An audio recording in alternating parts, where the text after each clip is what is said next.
Hello friends, ધમુસ kitchen and blog પર તમારું સ્વાગત છે. મિત્રો, આજે આપણે બનાવીશું મેથીના થેપલાના સ્વાદને પણ ભૂલાવી દે તેવી મેથી મસાલા ભાખરી.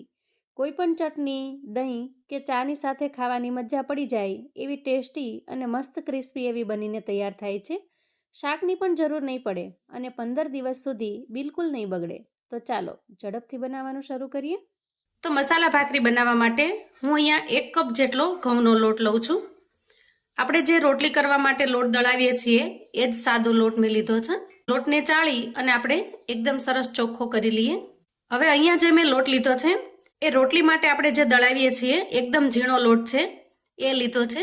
એના અંદર આપણે 3 ચમચી જેટલો ઝીણો રવો એડ કરવાનો છે. તો 1 કપની સામે 3 ચમચી એ પ્રમાણે તમારે માપ સેટ કરવાનું છે. અને રવો પણ એકદમ જે ઝીણો રવો આવે છે એ રવો મેં લીધો છે. જો તમારી પાસે જાડો રવો હોય તો એને મિક્સચરની અંદર થોડો ફેરવી આ રીતે ઝીણો બનાવી અને પછી એડ કરવાનો. આ રીતે સેટ કરવાથી તમને ખ્યાલ આવી જશે કે આમાંથી આપણે 4 ભાખરી બનાવીને તૈયાર કરી શકીએ. ખાસ કરીને જે નવા છે, બિગનર છે, એને આ ટ્રીક ખૂબ જ ઉપયોગી થશે. તો અહીંયા 4 ભાખરી કરવાની હોવાથી આપણે અહીંયા 4 ચમચી જેટલું ઘી એડ કરવાનું છે. અહીંયા ઘીની જગ્યાએ તમે તેલનો પણ ઉપયોગ કરી શકો છો, પણ જો ઘી એડ કરશો તો ટેસ્ટ લાંબા સમય સુધી એકદમ મસ્ત રહેશે. સહેજ પણ તમને ખોરું નહીં લાગે. હવે આપણે ઘીને લોટની અંદર સારી રીતે મિક્સ કરી લેવાનું છે. અહીંયા જરૂર પડે તો તમે બંને હાથથી પણ મિક્સ કરી શકો છો. તો જુઓ, આ રીતે મિક્સ કરતા હાથની મુઠ્ઠી જ્યારે વાળો ત્યારે આ રીતે એકદમ સરસ મુઠિયા જેવું બની જાય છે. જુઓ, એના પરથી આપણને ખ્યાલ આવી જાય કે આપણે જે એના અંદર મોણ નાખ્યું છે એ એક્ઝેક્ટ બરાબર નાખ્યું છે. મોણને સારી રીતે મિક્સ કરી લીધું છે. હવે આપણે મસાલા કરી લઈએ. તો સૌથી પહેલા મસાલામાં આપણે સ્વાદ પ્રમાણે મીઠું એડ કરીશું. 1 ચમચી ધાણા જીરું પાવડર એડ કરીશું. 5 ચમચી જેટલી આપણે અહીંયા હળદર એડ કરીશું. આજે ભાખરી હું થોડી સ્પાઇસી બનાવી રહી છું કે જેથી કરીને શાકની પણ જરૂર ન પડે, એટલા માટે હું અહીંયા લાલ મરચું એડ કરું છું. તો અડધી ચમચી જેટલું આપણે અહીંયા લાલ મરચું એડ કરીશું. સહેજ અમથો 1 ચપટી જેટલો આપણે અહીંયા ગરમ મસાલો એડ કરીશું. ભાખરીની અંદર આ રીતે ગરમ મસાલો એડ કરવાથી એકદમ મસ્ત ટેસ્ટ આવે છે અને તમે આ ભાખરીને દહીંની સાથે અથવા તો ચટણીની સાથે પણ આરામથી ખાઈ શકો એવી સરસ બનીને તૈયાર થાય છે. હવે લોટની અંદર આપણે થોડા સૂકા મસાલા એડ કરવાના છે. તો આ રીતે કોઈ નાનું પેન અથવા તો વઘારિયું લઈ એમાં 1 ચમચી જેટલા આપણે તલ એડ કરીશું. અડધી ચમચી જેટલું આપણે આખું જીરું એડ કરીશું અને 5 ચમચી જેટલા જ આપણે અહીંયા અજમા એડ કરીશું. કેમ કે અજમાનો ફ્લેવર એકદમ સ્ટ્રોંગ આવે છે એટલે આપણે અહીંયા એની માત્રા ઓછી લીધી છે. હવે આ બધી જ વસ્તુને આપણે 1 મિનિટ જેવું ગેસ પર શેકી લઈએ. હવે જુઓ, મસાલા સારી રીતે શેકાઈ ગયા છે અને ઠંડા પણ થઈ ગયા છે.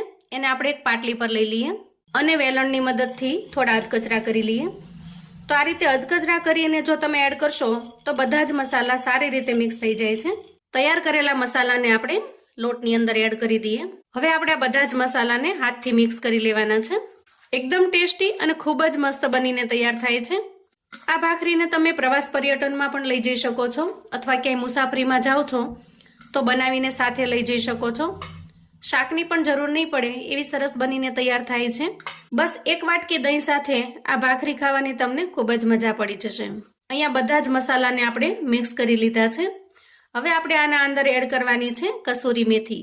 તો અહીંયા જુઓ, 1 મોટી ચમચી જેટલી કસૂરી મેથી મેં લીધી છે. એને હાથથી બિલકુલ ક્રશ કર્યા વગર એમને આપણે એડ કરી દેવાની છે અને એકદમ હળવા હાથથી આપણે આ મિશ્રણની અંદર એને મેળવી દઈએ. આ રીતે મસાલા ભાખરી બનાવીને તૈયાર કરવાથી મેથીના થેપલાના ટેસ્ટને પણ ભૂલાવી દે એવી સરસ બનીને તૈયાર થાય છે. હવે જુઓ, આપણે જે કપના માપથી લોટ લીધેલો છે એ જ અડધો કપ ભરી અને મેં પાણી લીધું છે અને ધીરે ધીરે થોડું થોડું પાણી નાખી આપણે એકદમ કઠણ લોટ બાંધી લેવાનો છે. જુઓ, આ રીતની કન્સિસ્ટન્સી થાય એટલું જ આપણે પાણી એડ કરવાનું છે. હવે આ મિશ્રણને આપણે હાથની મદદથી થોડું પ્રેસ કરી અને સારી રીતે મિક્સ કરી લેવાનું છે.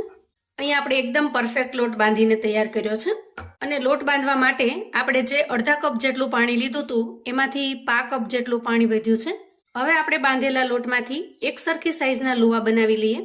અહીંયા 4 ભાખરી બનાવવા માટે 4 લુવા બનીને તૈયાર છે, પણ આપણે અહીંયા બજારમાં જે પેકિંગમાં મળે છે એવી સાઈઝમાં બનાવીને તૈયાર કરવાના છીએ. એટલે આમાંથી લુવામાંથી થોડું આપણે મિશ્રણ કાઢી લેશું.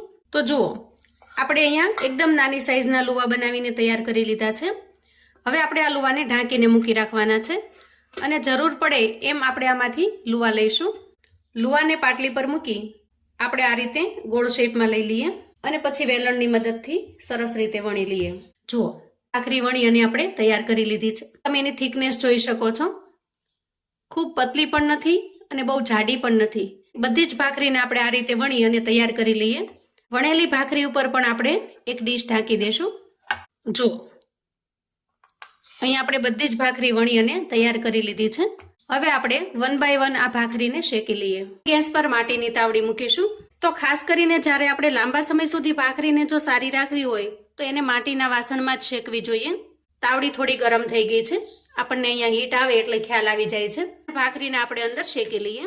ગેસની ફ્લેમને આપણે અહીંયા મીડિયમ રાખવાની છે. એકદમ ધીમી પણ નહીં અને ખૂબ ફાસ્ટ પણ નહીં, કે જો બહુ ફાસ્ટ ફ્લેમ રાખીશું તો ભાખરી છે એ ઉપરથી બળી જશે અને અંદરથી કાચી રહેશે. એક સાઈડ શેકાઈ જાય એટલે આપણે અહીંયા સાઈડ ચેન્જ કરી લઈએ. આ રીતે કોઈ સારું કપડું લઈ અને થોડું અમથું પ્રેસ કરતું જવાનું. આમ કરવાથી એની ભાત ખૂબ સરસ પડે છે. જુઓ, એકદમ સરસ બનીને તૈયાર થાય છે. બંને સાઈડ એકદમ સરસ શેકાઈ ગઈ છે અને તૈયાર થયેલી ભાખરી પર જ્યાં સુધી ગરમા ગરમ છે ત્યાં સુધીમાં આપણે સરસ ઘી લગાવી દઈએ. જુઓ, તમને જેટલું ફાવે એટલું ઘી તમારે અહીંયા લગાવવાનું છે. મારા દીકરાને આ ભાખરી ખૂબ જ ભાવે છે. ખાસ કરીને ક્યાંય પ્રવાસમાં જવું હોય તો આ ભાખરી બનાવીને અમે સાથે લઈ જઈએ છીએ.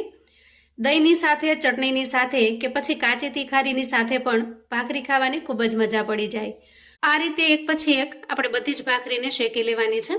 ભાખરીને તમે સવાર કે સાંજના નાસ્તામાં પણ ઉપયોગમાં લઈ શકો છો. મેંદાના લોટની પૂરીની જગ્યાએ પણ તમે આ બનાવીને તૈયાર કરી શકો છો. અહીંયા બધી જ ભાખરી બની અને તૈયાર થઈ ગઈ છે. તો જુઓ, મસાલા ભાખરી બની અને તૈયાર થઈ ગઈ છે. એકદમ ક્રિસ્પી અને ખૂબ જ ટેસ્ટી એવી દેખાઈ રહી છે. આ ભાખરીને તમે કેરીની ચટણી સાથે, કેરીના અથાણા સાથે અથવા તો કોઈ પણ ચટણી સાથે એન્જોય કરી શકો છો. અને જો આ રીતે મોળું દહીં હોય તો ભાખરી ખાવાની એકદમ મજા પડી જાય. એવી સરસ ટેસ્ટી બનીને તૈયાર થાય છે. અને વળી એકદમ ક્રિસ્પી હોવાથી આને તમે બિસ્કિટ ભાખરી પણ કહી શકો છો. આ ભાખરીને તમે કોઈ પણ ચટણી સાથે એન્જોય કરી શકો છો. અને ખાસ કરીને ઉનાળાની ગરમીમાં ઠંડા ઠંડા દહીંની સાથે તો ભાખરી ખાવાની મજા પડી જાય છે. તો મિત્રો, તમે ક્યારેય જો આ રીતે મેથી મસાલા ભાખરી ન બનાવી હોય તો એક વખત ચોક્કસથી મારા કહેવાથી બનાવજો. કેમ કે એક વખત જો તમે આ રીતે ભાખરી બનાવીને તૈયાર કરશો તો બજારના બિસ્કિટ અને પૂરીને તમે ભૂલી જશો. એટલી ટેસ્ટી અને ખૂબ જ મસ્ત બને છે. તો આવું અવનવું જાણવા માટે ચેનલ પર જો તમે નવા છો તો ચેનલને સબસ્ક્રાઈબ કરો. વિડીયો ગમે તો લાઈક અને શેર કરો. તમારા સગા સંબંધી મિત્રોને પણ આપણી આજની આ મેથી મસાલા ભાખરીની રેસિપી ચોક્કસથી મોકલી આપજો, જેથી એ લોકો પણ બનાવીને તૈયાર કરી શકે, એન્જોય કરી શકે અને એના પરિવારને પીરસી શકે. કોમેન્ટમાં મને ચોક્કસથી જણાવજો મિત્રો કે આજની આ મેથી મસાલા ભાખરીની રેસિપી તમને કેવી લાગી છે. ફરી મળીશું એક નવી રેસિપી સાથે. ત્યાં સુધી આવજો મિત્રો.